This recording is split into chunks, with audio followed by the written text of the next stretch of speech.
Thank you, John and Lisa. That was extraordinary. Oh, it's good to be with you all.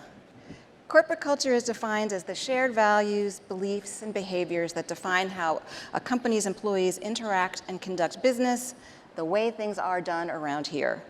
How are uncertain times and rapidly changing technology transforming that culture? And is there a way to design cultural change? I think we know that the answer is going to be yes. Phil Gilbert is the former head of design at IBM, who led a company transformation that revolutionized how 400,000 people worked. Tony Bynum is the director of the Institute for Design's new ID Academy, where he's also a professor of practice. Previously, he founded the Northwestern Mutual Design Thinking Center of Excellence. They join me now for a discussion to explore how designers can help companies adopt change and identify opportunities for growth and innovation. Please join me in welcoming Phil and Tony.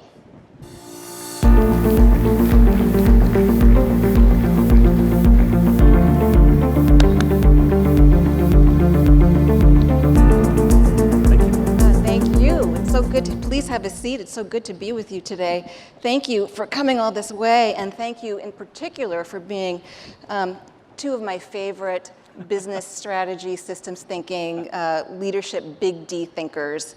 As businesses, as societies, and as individuals, and as a planet, we're facing so many threats and risks.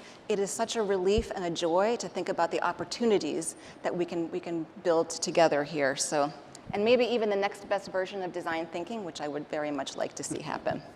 So Phil, I want to start with you because you are literally on a global tour with your amazing new book, which I cannot recommend highly enough. Irresistible Change, a blueprint for earning buy-in and breakout success.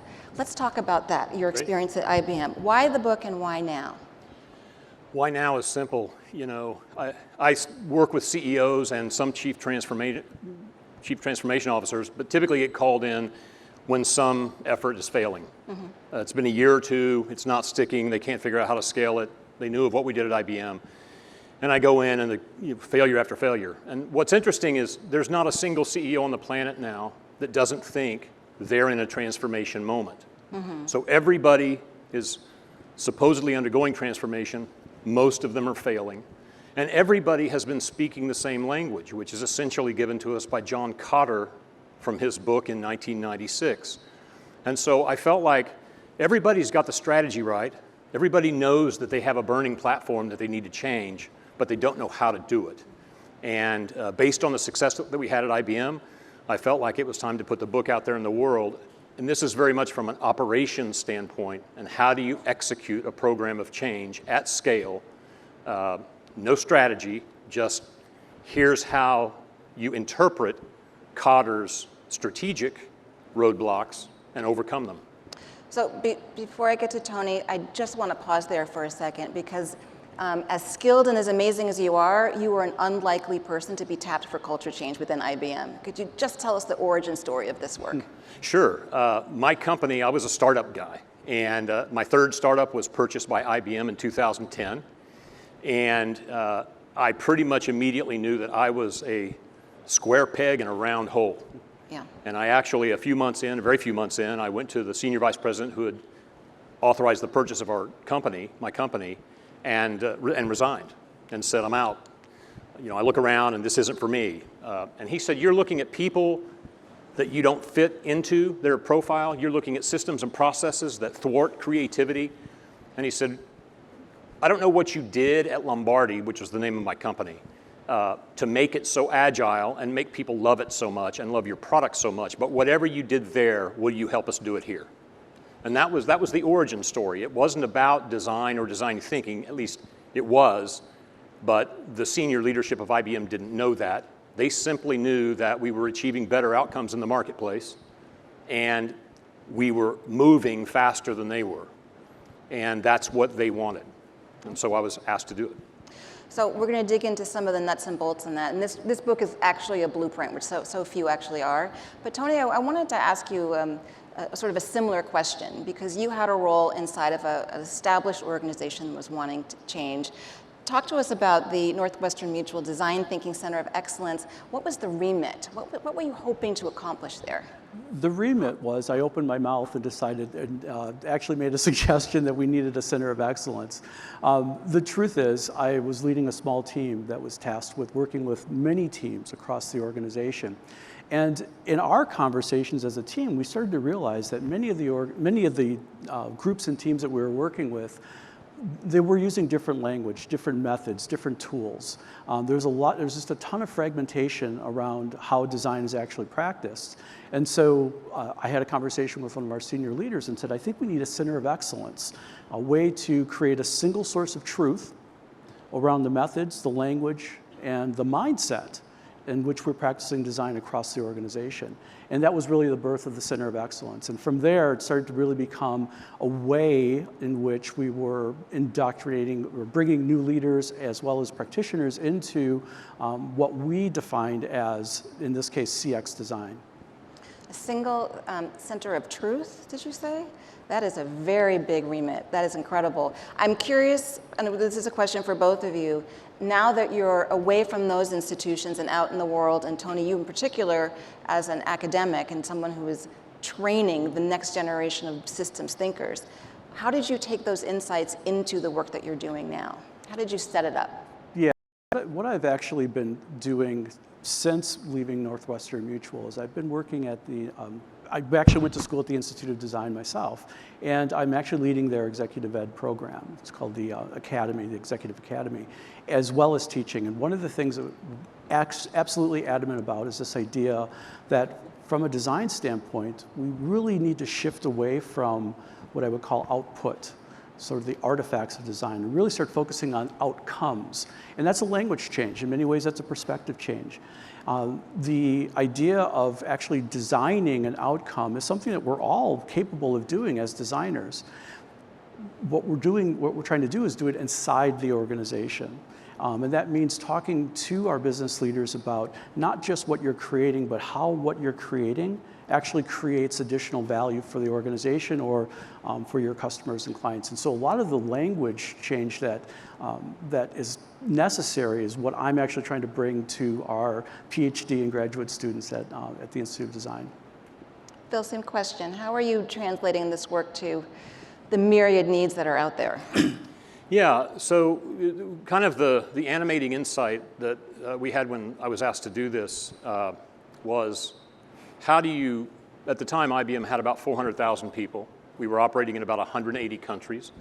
And so the question in front of me was really, how do you get 400,000 people to do something when none of them report to you? Right. Right?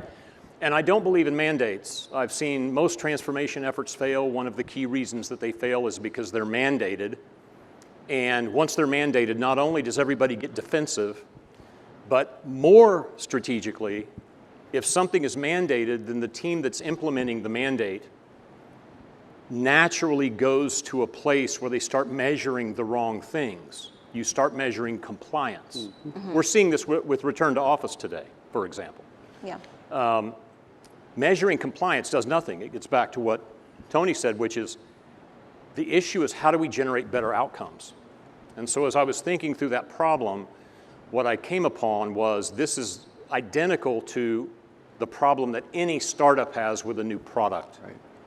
And if I started thinking about our change program as a product, and I viewed my enterprise, IBM, as the marketplace, and the teams, because it takes a team to generate an outcome, not an individual. 100%. And so looked at the teams as the customers. That's how we did it, it's how we succeeded. Once you do that, then the mindset shifts from compliance to adoption, and you start taking on the responsibility. If somebody doesn't adopt what you're selling, it's not on them, it's on you. You have to figure it out. That's what happens in a startup. That is what animated that program, and that approach applies to anything. Today, I'm using it in AI initiatives. We've used it successfully in agile initiatives and return to office initiatives, where you shift the responsibility from the employee or the team to the person delivering the service, and it changes everything. And the services change. The services absolutely change. And you find out that about more than half of what the work for the leadership team then becomes not about the thing. It becomes about interfacing with all the systems that are typically thwarting adoption of the thing. And also giving people with individual business units and individual pressures and lives and hopes and dreams for the future a new tool, a non-political tool to improve that work. It gives them agency. Yeah, yeah. And having agency makes all the difference. Yeah.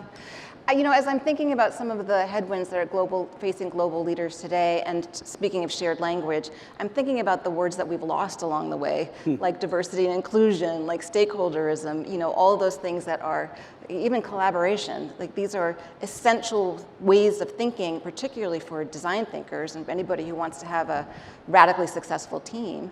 So it sounds like this way of working is an antidote to that. So as a new, not mandates, but a tool moving forward. So is that what went wrong, and what's the way forward? Yeah, I think it's well said, and I do feel like there is a mindset that is inherent from a design standpoint, one in which you're comfortable being both in the problem space and out of the problem space, and that objective distance is what allows us to see things with a certain level of clarity. We were talking a little bit earlier about the importance of being able to bring folks together and really hold space. And this is language that is not something that you're going to be taught or found in many MBA programs. But the idea of holding space, to me, is really about recreating the elephant. I think we all are familiar with the parable of the blind man and the elephant. And I think as designers, one of the things we're really good at is making sure that everybody understands that we're all touching the same elephant. And every person's perspective has a merit and has value in reconstructing that elephant. And it's through the reconstruction of the elephant that we're actually changing mindset. We're changing the way in which we're actually viewing the culture of the organization and even what the organization does. But I think the first thing we have to do is we have to be comfortable in that space of ambiguity and bringing folks together, facilitating the right kinds of conversations. If I can, I want to talk about this issue of diversity. Yes, please. I know you do.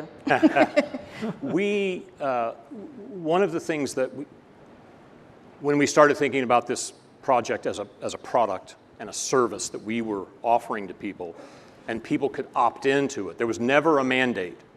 Our CEO didn't mandate a single team, single individual into this program, and yet over the course of about 7 years, we got 400,000 people into it. You start thinking about, okay, what is an attribute of a product? A product has a name, it has a brand. Oh, that was an interesting thought. Let's not call this design thinking and design and all that, because everybody brings, now I've got to change people's minds. We gave it a completely neutral name, Hallmark, doesn't matter. But where I was going with this is once we started thinking about this in terms of branding, we realized that a brand is not a name, it's a brand. It has to have values underpinning it, and we came up with 3. One was user as our North Star, right, human-centered. One is restless reinvention, continuous iteration. The third one was diverse, empowered teams.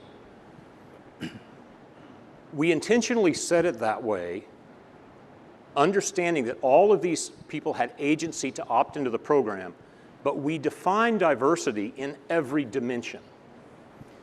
At first, it was really easy to say it's interdisciplinary diversity. At IBM, we were 180 countries. Oh, we need some geographical diversity. That naturally led to, oh, there's also racial diversity. Because it was opt-in, because we were talking about diversity in a much broader context, people felt much more comfortable with the conversation. And they stepped into, ultimately, understanding the very first thing we did in the first week of entering this notion of interdisciplinary diversity. Yeah. And at the end of that week, they realized the value that they had gotten from it. That's it.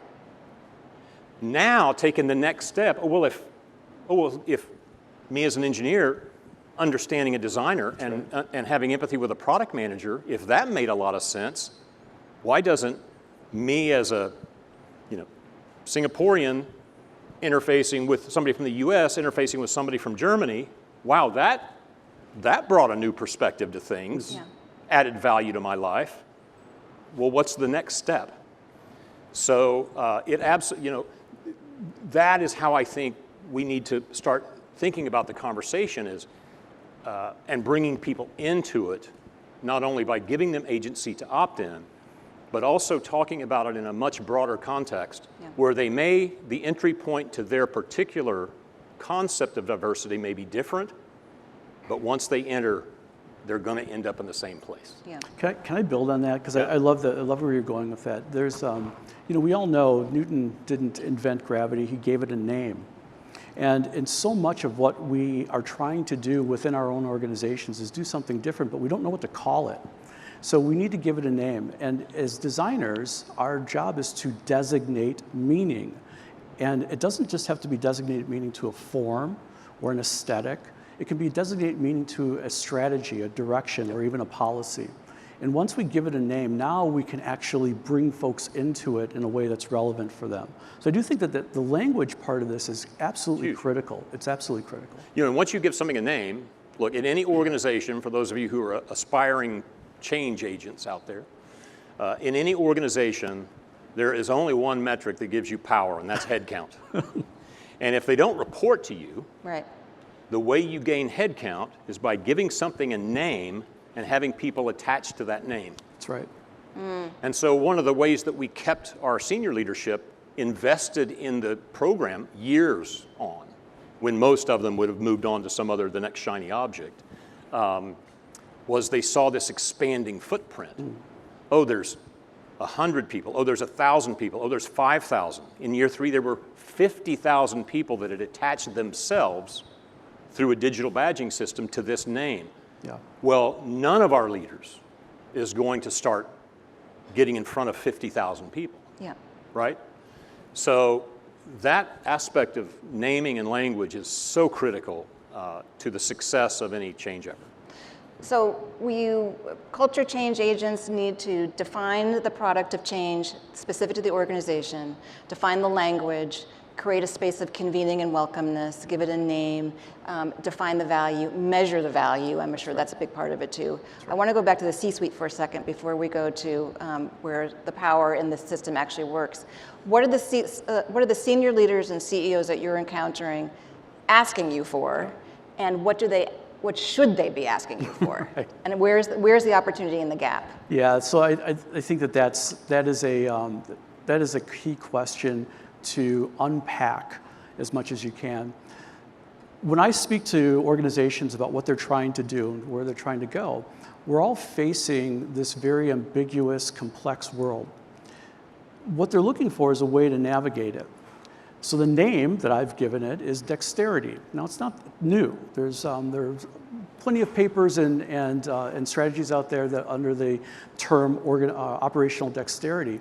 But my way of giving it name is using design-led capabilities as a way to become ambidextrous as an organization. And what do I mean by that? Being ambidextrous means you can perform and transform. Senior leaders aren't necessarily asking for that, but they should be. They should be, because that's one of the key characteristics of design-led organizations is their ability to switch between performance and transformation quickly. It's almost like calling an audible if you're American football player. Thank you, Gridiron. And when the quarterback notices that there's something very different in the defensive lineup, they call an audible. The only reason audibles work is because people on the line, the rest of the players, know what to do. When you have a culture that understands performance and transform, and the ability to transform, you're in a place of readiness. You can call audibles. When things happen in your industry, new competitive threat, you can call an audible very quickly. But to get there, we need to give it a name. And the idea of being dexterous, the ability to pivot between your top line growth and bottom line growth is a critical capability. So we don't have much time left, Phil. I wanted to get your take on this. Does all of this mean that a new type of leader is emerging who's going to be successful in driving, creating, and surviving this kind of environment? I think that the short answer is yes, but I want to put an asterisk on that by when I say leader, I'm not necessarily talking about a person who is a manager and has reports. Yeah. But there is a new level of leadership that is going to be rewarded in this era. And it's going to be the individuals, both at managerial levels, people reporting to them, as well as at individual contributor levels. It's going to be those individuals that can not only intentionally create multiple diverse possible futures that AIs are increasingly going to be able to prototype at almost zero cost. Yeah. But more to the point, have the ability to curate all those divergent possibilities and with insight, make decisions, come to a point of view, and then have the qualities that allow them to communicate that point of view and bring people into that point of view. That leadership is going to be the critical human skill, certainly by the end of the century, if not before. Johnny, the last word to you. We've got 30 seconds left. Lightning round. What are the preconditions necessary to create a culture of change? Humility, bar none. Look, I mean, as designers, we talk a lot about empathy and understanding the other. But I do think we're in a time in which one of our key attributes as leaders, certainly as design leaders, is humility. The problems that we're trying to solve are not puzzles anymore, they're mysteries. And just like solving a mystery, you change something here, it could affect something over here. And many times the solution that you come up with is only temporarily relevant. And so this idea of having humility for the problem space is a new leadership characteristic, one both from a business leader standpoint as well as from a design standpoint. If I can just say one last thing on empathy. Yeah. We had this notion of we taught everybody to be empathetic to the end user. And we had engineers and everybody, and I started witnessing fights among our teams of who was more empathetic than the other, right? And I was like, oh, we won the battle and lost the war. And so we came up with a new mantra, which I think fits into this notion of what's required. We came up with the mantra of humility, first with ourselves, then with our users. That's right. Well, I humbly thank you both for your time here today. Thank you for It's been coming. great. Thank you. Take care. I'm going to send you off. I'm going to send you that way. Appreciate it. Thank you.